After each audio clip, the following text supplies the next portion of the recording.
नाज़रीन, Punjab college incident से मुताल्लिक कुछ अहम खबरें, इत्तलात और एक अहम पेशरफ्त आपके सामने रखने वाला हूँ। सोशल मीडिया पर यह खबर कहाँ से शुरू हुई और इस हवाले से एक ट्वीट तो चीफ मिनिस्टर मरियम नवाज ने कल किया था, सोशल मीडिया पर भी, अपने फेसबुक पर भी उसको शेयर किया। कुछ अहम नाम भी सामने आए हैं जिन पर FIA ने इंदराज मुकदमा कर लिया है। सारे मामले पर एक इंतहाई अहम प्रेस कॉन्फ्रेंस के बाद भी, रिपोर्ट के बाद भी, जो स्टूडेंट्स हैं वो मानने को तैयार नहीं है।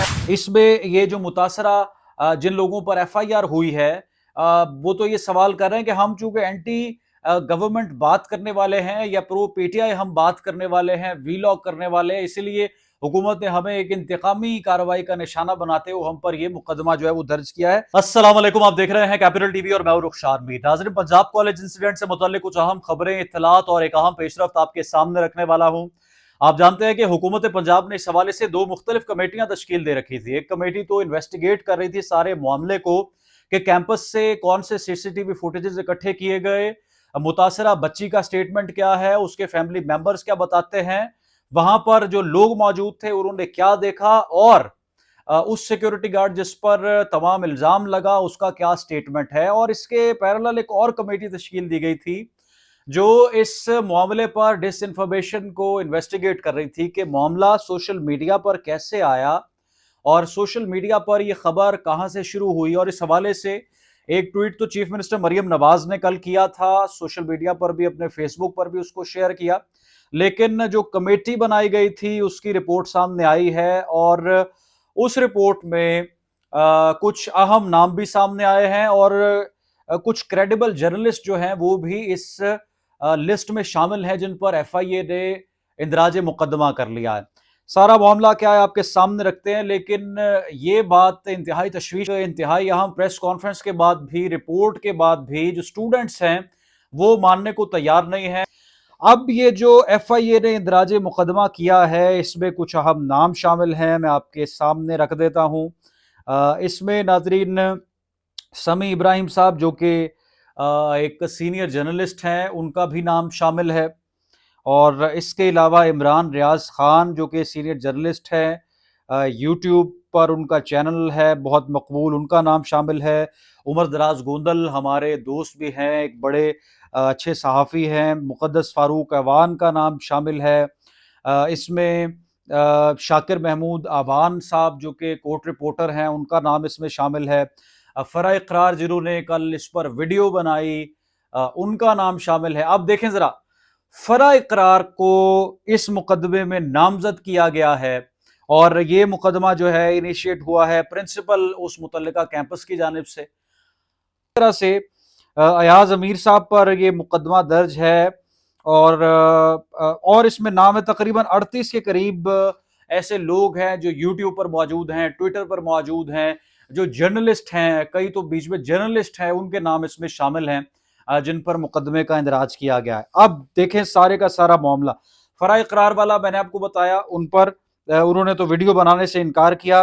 उमर दराज गोंदल का जो ट्वीट मेंशन है, वो पूछते हैं कि इस ट्वीट में ऐसा क्या मुतनाज़ा है जिसकी बुनियाद पर मुझ पर मुकदमा बनाया गया।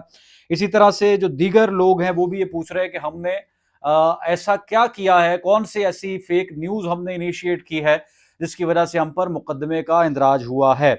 और एक नईम बुखारी के नाम से जो ट्विटर अकाउंट है वो ओरिजिनल है या वो कोई और चला रहा है, उसने तो ये तक कह दिया कि लड़की इस दुनिया से जा चुकी है, वेंटिलेटर पर थी लेकिन उसकी मौत हो गई है। इस तरह की अगर कोई फेक न्यूज़ है किसी की तरफ से या किसी ने कोई इस तरह इंतशार फैलाने की कोशिश की है, तो फिर तो उसको आप मुकदमा उस पर दर्ज करके जो सजा उसकी बनती है उसको दे सकते हैं।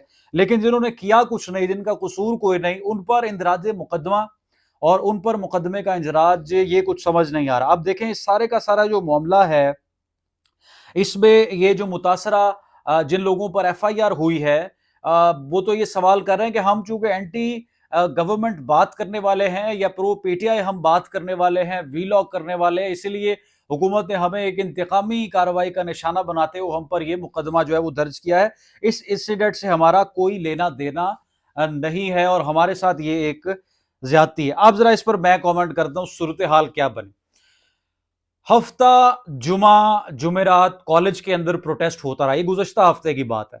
कॉलेज के अंदर प्रोटेस्ट होता रहा, यहां तक कि जो एजुकेशन मिनिस्टर हैं इतवार के रोज उनको एक्शन लेना पड़ा। इतवार के रोज उन्होंने छुट्टी वाले दिन स्टाफ को बुलाया, उस गार्ड को जिस पर इल्जाम लग रहा था उसको सरगोदा से पकड़कर यहां पर लेकर आए। इन्वेस्टिगेशन का आगाज हुआ। उसके बाद मंडे को प्रोटेस्ट शुरू हुआ और मंडे को जो प्रोटेस्ट शुरू हुआ, सुबह दोपहर जब 26 स्टूडेंट उसमें जख्मी हुए तो सोशल मीडिया पर बात शुरू हुई, एक ट्रेंड बना और टीवी पर भी उस वक्त खबरें चलना शुरू हुई। और उसके बाद ये तमाम तर जो ट्वीट्स और ये चीजें मेंशन की हैं ये बहुत बाद की हैं। ये प्रोटेस्ट तो हो रहा था पिछले हफ्ते से और तमाम तर मामला स्टूडेंट्स के अंदर थे और स्टूडेंट्स बकायदा राबते करके मैसेजेस करके सहाफियों को, यूट्यूबर्स को ये कहते रहे हैं कि आप हमारे हक में बात करें, आपकी खामोशी मुजरिमाना होगी। तो अगर किसी ने उस पर बात की, उस पर मुकदमे का इंदराज हो गया तो फिर कोई फर्क तो है ही नहीं किसी स्टूडेंट में और किसी जर्नलिस्ट में और किसी और शख्स में। हम तो बात नहीं कर सकते, किसी भी चीज पर हम बात नहीं कर सकते और अगर कोई बात करेगा तो उसका जो है वो यही अंजाम है। कमेंट सेक्शन में कीमती राय जरूर आगाह करें। शानवीर को दें कैपिटल टीवी से दोबारा हाजिर होंगे। अल्लाह हाफिज।